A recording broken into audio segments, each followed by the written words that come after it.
Hi, Rick Nappi here, and I want you to join me for the new series called The Great Correction, where we explore all the possibilities that can make your life more abundant, healthy, and happier each and every single day. So if you're interested, meet me on the other side. But I forewarn you, the truth can have a little bit of a sting, but if we adhere to the truth, we'll always be happier. I'll see you on the other side. Hi, Rick Nappi here, and welcome to The Great Correction, Volume 2. And I hope you enjoyed that montage for those fearless warriors on the front line in the healthcare industry. So today I want to discuss with you stress and panic. Everybody seems to be stressed out, panicking. Well, so I thought I'd give you a little advice. There's not much more I need to tell you about what you don't already see all the talking heads talking about on television. So I don't need to go through that. As a matter of fact, the more you listen to all that stuff, they're just regurgitating and repeating the same exact thing. The only thing that changes every single day are the numbers. What really needs to change is our behavior, who we are, and what we're doing to ensure that we're healthy. So now, why are people freaking out? Why are people stressed? Well, you know, there's a subconscious thing going on. We've been hit with something that has rocked us to the core. And what's happening there is that we're really actually, maybe not consciously, but subconsciously taking inventory on where we are in our own lives, what we've been doing throughout our life, and gee whiz, what are we going to do for the future of our life? Well, a lot of people are freaked out because they know innately that maybe they haven't been living the optimal lifestyle.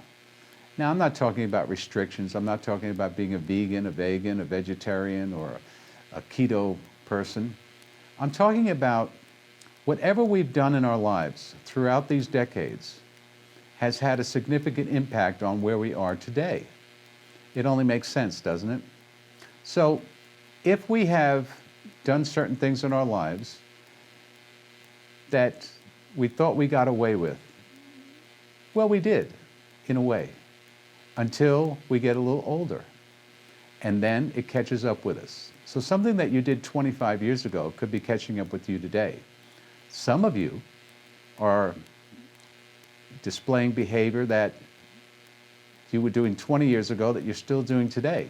Your body, your brain, your biosystem is not going to be able to keep up with that. So you've got to keep that in mind. We know in natural healing, or in order to not just put Band-Aids on things and really get to the root cause of what your issues are, is to address those directly. So if you do nothing, your life will be shortened. And if it's not shortened, you may be not as capable of doing certain things that you once did before. Or your life may be just this miserable thing that you can't stand to deal with every single day. But the good news is you can change that. So for every year of bad behavior, you figure about 3-4 months of repair. It's biocellular. And when we get down to the biocellular aspects of life, it's not about how smart you are, how well your brain functions, or what you've read or seen on TV, because that works independent from all of the things that we know. And I'll be getting to that more and more as we get into the series, but I just wanted you to realize that what we do now can change our life forever. What we do now can determine how happy we're going to be, how productive we can be, how physically strong we will be, and also our longevity. It just makes sense, doesn't it? That we can't just be freaked out about things and stressed about things and panicking about everything. We have to take proactive steps to succinctly change our behavior. We can't change someone else's behavior, but we can change our own behavior. And by changing our own behavior, we can actually change the behavior of those around us. Not directly, but our attitude will affect those around us. And if we keep a pleasant attitude, most people around us will have no choice but to be pleasant around us. So this can be viral in the sense that it shifts from person to person to person. The type of people we hang out with are the type of people we either are or the type of people we will become. So who we surround ourselves with is very important. The initial steps of this is to really surround ourselves with ourselves, right? Is to be selfish. And I know that sounds like a bad word, doesn't it? To be selfish. But in actuality, I really don't think that people are being selfish enough. And let me explain that to you. If you are 50% selfish, I believe that you're only afforded the ability to be 50% generous. But if you're 100% selfish, you're afforded the luxury of being 100% generous with all others. So you see, if you take that dynamic in that context, that being selfish is the best thing you can do. You know, when I'm talking to the phone on someone or I'm having a meeting with someone, it's not because I have to. It's because I want to. So it's not an obligation that I don't want to fulfill. It's not an obligation at all. What it is very simple. It's the joy of me wanting to spend time on the phone talking to that person, or having a meeting, or lunch, or a dinner.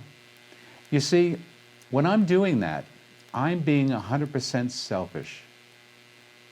Now, that affords me the luxury of being 100% generous with the people that are around me at that time. So, as you can see, being 100% selfish affords you the luxury of being 100% generous.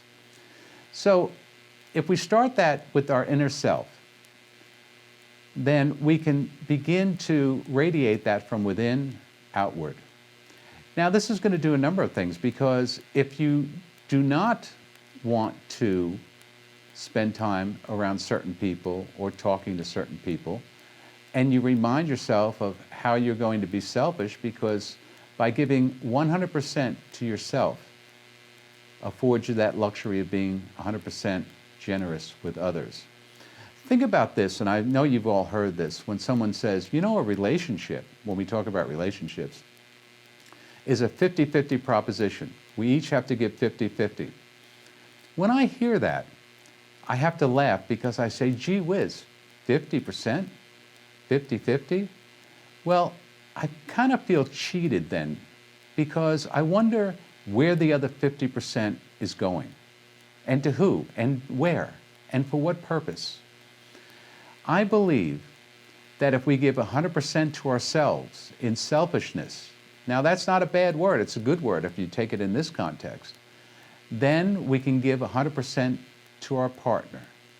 And if that partner is giving 100% to themselves, then they can give 100% to you. So it shouldn't be a 50-50 deal, it should be a 100%, 100% deal.